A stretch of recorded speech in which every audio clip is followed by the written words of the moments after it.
I recently came back from Dubai.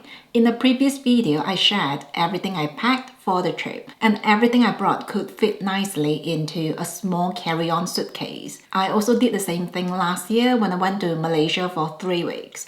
On both occasions, I packed really well because I used pretty much everything I brought with me. The only thing I didn't wear in Dubai was a black silk dress, but that was because we had a lot more physical activities than dressy occasions. Generally speaking, I now prefer to travel light because that is the most liberating feeling. However, I do often bring some luxury items with me. In this video, I want to share how to avoid overpacking when you travel. The first thing to do is to aim to fit everything into a small carry-on suitcase. This tends to work really well for me. Now, as a family of 3, we always share a big check-in luggage, but I like to pack my personal items in a small carry-on suitcase before I transfer everything to the check-in luggage. This really helps to limit what I bring. You see, humans have a tendency to fill every gap we can see. So when you have a smaller space, you will have no choice but to prioritize the essential items before anything else. The second thing to do is to carefully run through your itinerary. Needless to say, what we wear heavily depends on what we are going to do on the trip. If your plan is to relax on the beach every day of the trip, your luggage content might look quite different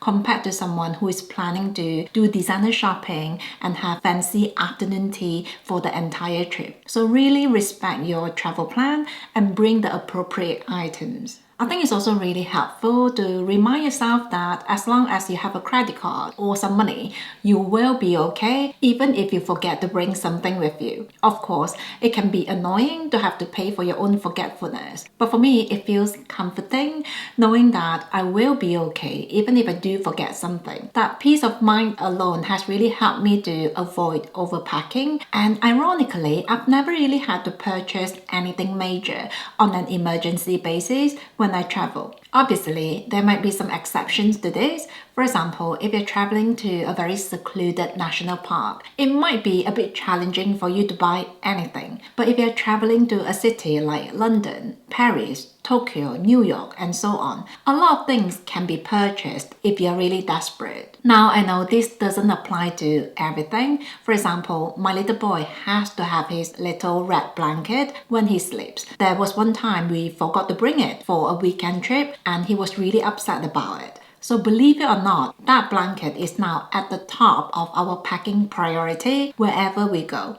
Another tip to avoid overpacking is to be realistic. Often we see on Instagram and social media where people tend to look amazing wherever they travel to. Their makeup is always flawless and their outfit is always perfect. And because of that, we might feel the pressure to keep up. Now, of course, sometimes you might want to look more dressed up for certain occasions. So I'm not suggesting to not bring any dressy elements, but you shouldn't feel like you have to bring a full closet of dresses because chances are you won't wear all of them. I also highly recommend doing a brief reflection on your packing very soon after you've come back from a trip. Or if you have the time, you can also do it during the trip. Either way, the key is to recount how well you've packed while your memories are still fresh. For your reflection, I suggest asking yourself things like, did you forget any essential items? Were there anything you didn't bring with you but you wish you had? Were there any items you didn't use at all? Could you have packed less? What were the items you used the very most during the trip? This is so important to do, especially if you don't travel on a very regular basis. If you are an overpacker, the excessiveness of your things can really show during the trip because you can physically see how much you're not using. And when that happens, we tend to tell ourselves to pack less for the next trip, but in 6 months' time we forget and we then repeat the exact overpacking routine. So now I religiously do a quick reflection about the way I packed after every trip, especially the longer ones. Doing that has really helped me figure out my true travel essentials. And because of that, it takes me very little time to pack whenever I travel. Next, I want to talk about shoes because they actually take up quite a lot of space. Now, when it comes to shoes, if you're struggling with space, my advice is to go for whatever that feels the most comfortable. Often, before a trip, we always try to work out the best outfits that will look lovely on photos. And of course, shoes are part of the picture. Now, that is a valid point for consideration, especially if you have a social media account. But you also want to enjoy the trip without your feet hurting. Especially if you are doing a lot of sightseeing, you will always gravitate towards shoes that are the easiest to walk in. I also don't recommend buying any new shoes to go on a trip with because some shoes will need breaking in, and trust me, you don't want to have to go through that while you're traveling. The next one is don't be overambitious about how much work you can do while you're traveling. Typically, I don't bring any work with me when I travel, but I did try to integrate my daily routine into my travel itinerary. For example, I thought I'll read, journal, and sketch like I would at home. But the truth is, when you travel, you're there to explore a new place, learn about a new culture, try out different things, and meet people. In the last few years, I've come to realize that I simply don't have time for everything, and so I've decided my priority is to enjoy the trip. And when I came to terms with the fact that I cannot follow my daily routine to the T, I pack a lot less. For example,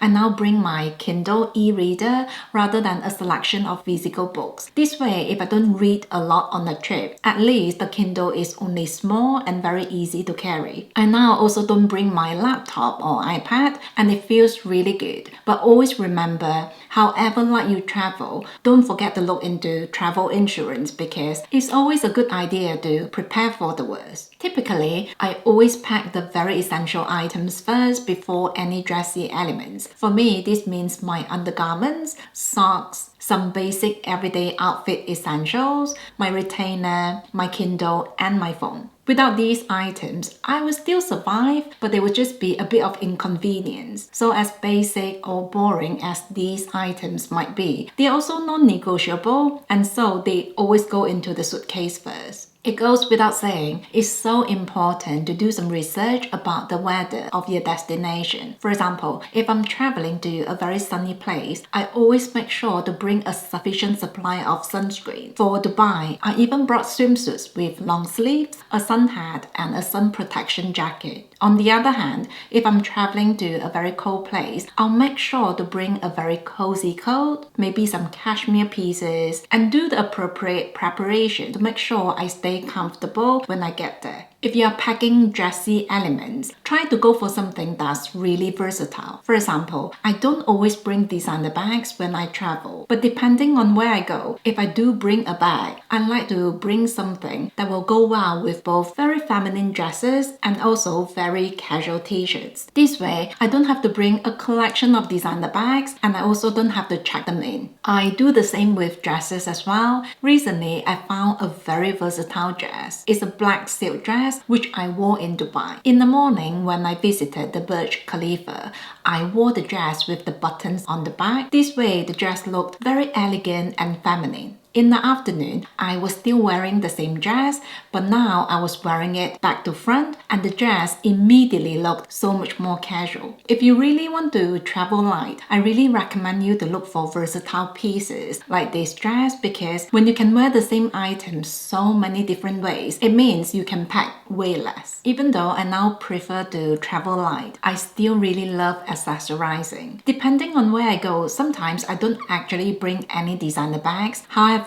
I always make sure to bring a small selection of fine jewelry pieces with me. I really like that they are very small elements, so I can keep them with me at all times. And even on days when I look super casual with a t-shirt and a pair of jeans, having some diamond jewelry can instantly add that magic touch to the outfit. Another way I like to accessorize is with a pair of sunglasses. These are not only functional, but they can also be such a statement element. Together, these accessories don't take up a lot of space, but they can really elevate a very simple outfit. Some people have asked me, seeing I pack so light, where would I keep my shopping? Well, typically I don't do a lot of shopping when I travel anyway. I did buy a pair of sunglasses when I was in Dubai, but that was because I had been wanting to check out Gentle Monster for a while and there isn't a store near me. The thing is, I always prefer to buy sunglasses in person because that way I can see how they look and feel on my face, especially because my nose is quite flat, so not all sunglasses fit well on my face. Anyway, for most other trips, shopping is never really the main itinerary for me. Personally, I also don't buy souvenirs, but I do give my little boy some pocket money and he does sometimes buy souvenirs. It's usually a small amount and they always fit in the check-in luggage, but we do have a backup plan if we ever need more space. So typically, we always pack a gym bag, which we use for the water park. This gym bag always goes in the check-in luggage, but it could be checked in as another luggage if more space is needed for whatever reason. Personally, I enjoy traveling light. It just feels so refreshing to not have to drag around a lot of unnecessary weight. It also feels liberating to not bring your whole house with you. My husband and I always say that if, God forbid,